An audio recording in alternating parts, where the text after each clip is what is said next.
Welcome, everybody. It's great to have the fans come out and the media members. It's a big day for the Houston Rockets and Mr. Alexander, our owner. We've been obviously working hard to get back to being a championship contender, and we feel like James Harden is a player we can build around and continue to improve the team around his skills. He's an elite offensive player, a complete player, can pass, shoot, attack the basket. Really, I still, even though he's a gold medalist and an Olympian and made the finals, I still think he's an underrated player. He's absolutely someone that when they see him step into the role of the star of the Houston Rockets, people are going to realize just how good he is. I'm excited. I'm excited to be here. The organization has done a great job. They made me feel welcome. Being around the guys, all day today, I think we can have something special here. We're young, but those guys want to work and get better. So we're going to take days at a time. Questions? Like I said, we're young. We're young, but the guys work hard. The sky's the limit for us. Our chemistry is going to get better every single day, and it's going to start clicking. But we have opportunities to do some great things.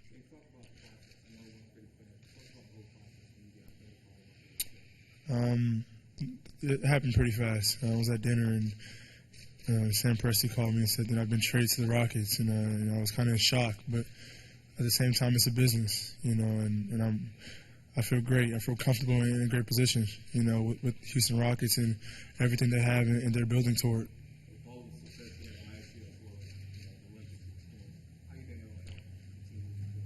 This is only my fourth year, but I think I've experienced a lot in these my past 3 years. Being in the finals and being in this past summer, with all those other guys, LeBron, Kobe, Carmelo. So I think the experience that I've seen, I can hopefully bring the leadership to to this organization. It's going to take a lot of work. The theme going into the season is that leadership role. You step up. There's a lot of young guys that are trying to compete in the NBA. Do you feel comfortable as somebody who's going to come in not only as a starter now, but also to be a leader there and do something for yourself? Yeah, definitely. I came off the bench these past 3 years, but before then, in college I was a leader. I was a leader with the Thunder, but I had a different role. I had to change my role. Now I'm getting back to my starter ways, and being a leader on the court, being that first option, which I think I'm definitely ready for. We're going to grow together. It's going to be a building process, but we're going to grow and we're going to get better. That's all that matters. Daryl, how much did this come out of nowhere? Was this something that was an iron in the fire? And also, what was your conversation with you and Kevin and James? What was your message to them in terms of having him being a part of things long term? Just to go back a little bit, I do want to thank Kevin Martin and Jeremy Lamb. Kevin's been a big part of this team. Obviously, we had hoped he would have been a key piece with Yao Ming, and then unfortunately injuries brought him down. So we're excited for him in Oklahoma City. Jeremy Lamb, I think, is a guy who has a lot of potential and was doing well for us. So in terms of with James, we weren't able to talk to him before. What was your question? I'm sorry, man. I listened so well. Oh, sure.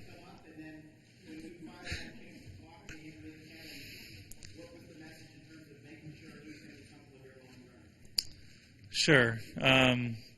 Out of nowhere, in terms of, there were conversations, obviously. Sam Presti, who does an unbelievable job for Oklahoma City, they knew that maybe things weren't going to work out with James. So they talked, I think, to every team in the league, in September to gauge interest. And then, things came together, over the past week, I guess, as they made a strategic decision to potentially trade him.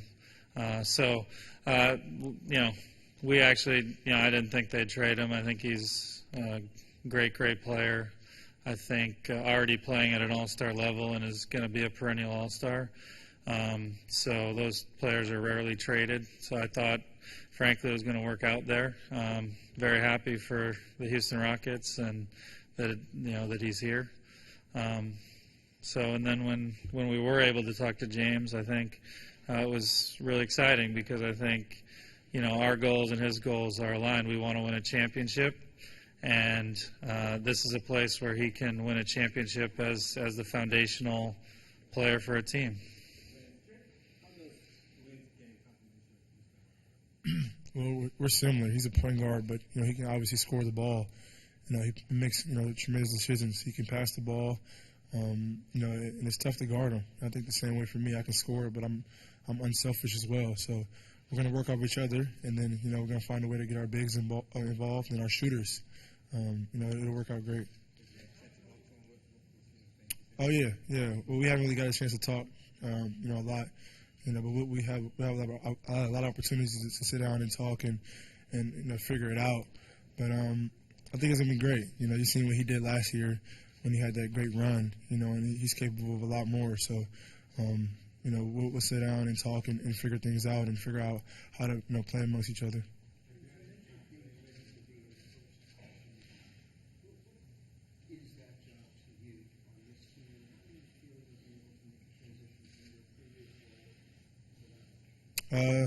It might take some time just because, I was coming off the bench. A lot more minutes is going to be, played. A lot more scoring opportunities, a lot more opportunities with the ball in my hand. But I'm looking forward to it. I've been put in that position before, and, I'm ready for it. And I think the difference with me is I'm not just a scorer. If I have a bad shooting night, go 2 for 15, and I can do other things. I can have 8 assists and 8 rebounds, a couple steals. I play well defensively, so it's not just offensively for me. Well, watched him play. I mean, that's a softball. What's that? I mean, he played well in so many different environments. Obviously, playing with Kevin and Russell, he played well, but if you really study the film, and I'd like to think our scouting staff is as diligent as any in the league, I think we are. When he had to carry the load with those guys off the floor, he excelled. When it was just one of them on the floor, he excelled. Really, frankly, in all environments. And we did like what James talked about. He's someone who's focused mostly on winning and helping his teammates. So if there's a situation where, on a given night, they're packing the paint, he can step out and shoot. If his shot's off, he can facilitate for others. If it's a critical moment in the game and we need to get to the line to ensure a good possession, he'll get to the line. So, we're obviously thrilled, and I have no doubts he can step into a bigger role. Daryl, could you comment on James and him being an identifiable player for other players in the league, that you look at the Rockets franchise, who are other players going to wrap their arms around, would I want to play here, who are they, the personality of the team? Do you feel like this is a guy, obviously other guys know who he is, that they're going to be able to wrap their arms around him, have a better idea of what the Rockets organization is all about? I do think that's a big factor, in the NBA. And that's, guys wanting to play. I think we have an unbelievable city, top 5 in the league for players wanting to play here.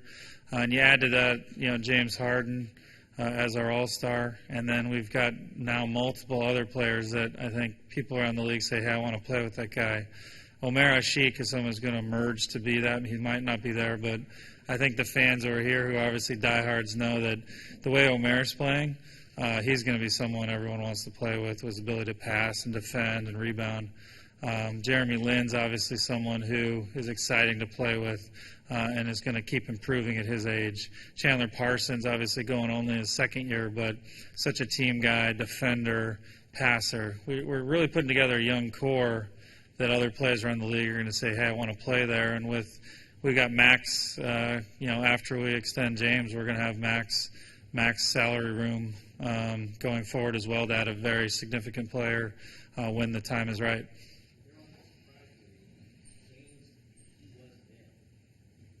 Yeah, shocked. Yeah.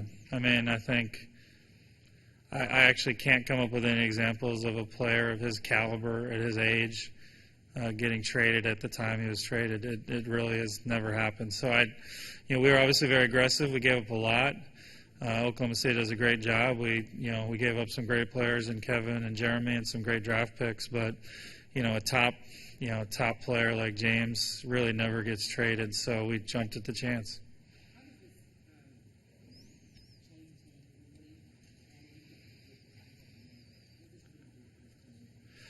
Well, I think to win the title, you got to have a foundational player, and James is that. So simple as that. Now our job is to add another very significant player, or have one of our young guys develop into an all-star caliber player. You probably need two to really be a championship contender.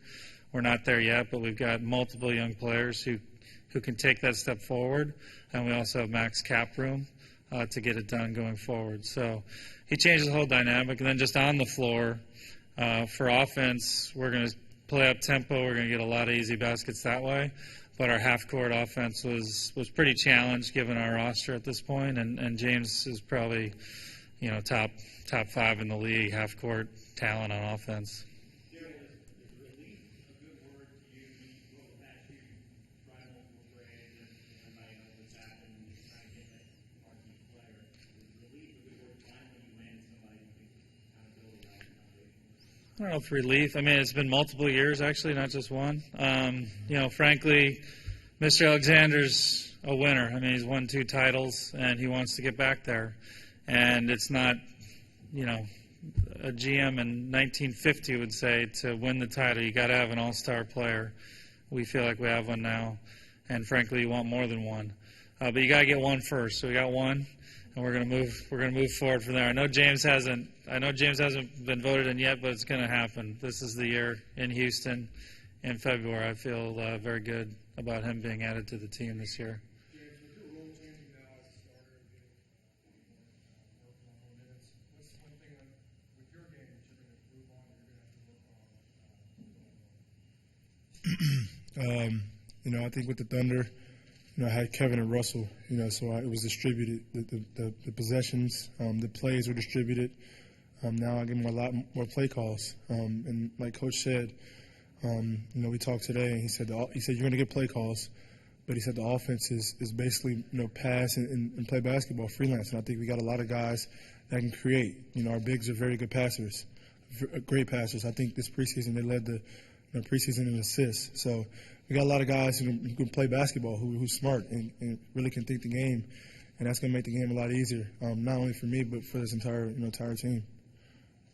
James, during the offseason, there was a big issue about Dwight Howard with Thunder being signed or not. What for you personally, we just heard Bill talk about the city, for you personally, what makes Houston so appealing for you to want to do this on? Well, like you said, it's one of the top 5 cities in the NBA.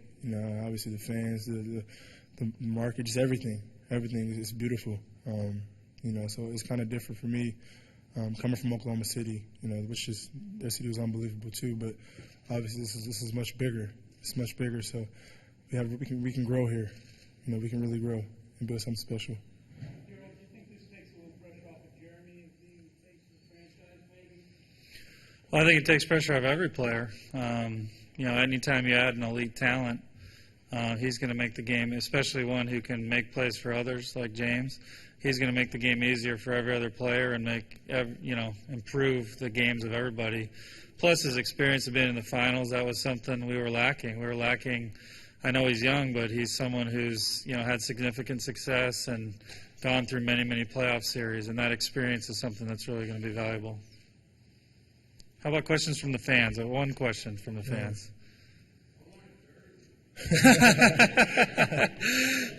Where's Tad Brown? When are we getting jerseys? You want to announce your number? Yeah, 13. That's my number.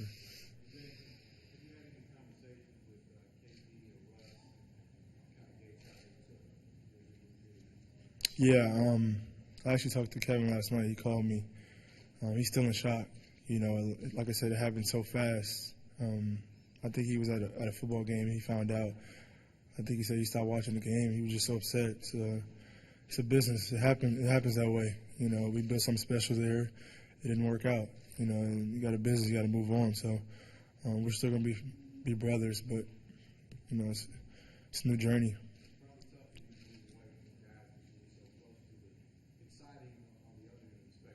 Oh, definitely sad, But like I said, it's a new journey for me.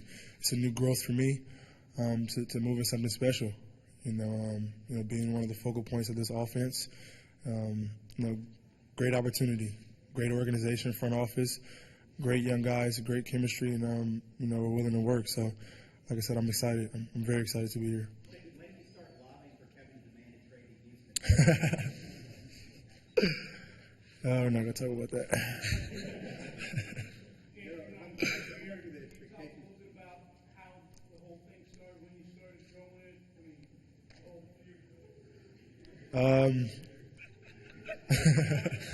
What year did he hit puberty? Is that what you're asking?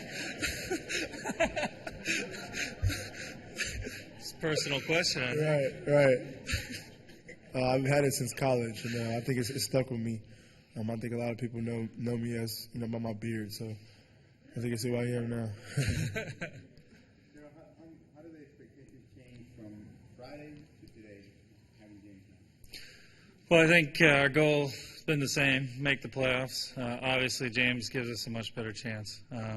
I do think the Western Conference is still extremely tough, and it will be a battle from day one. But our chances got a lot better.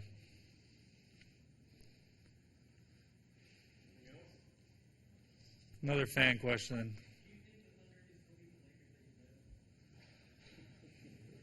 I'm with the Rockets. All right. Thanks, guys. Thank you.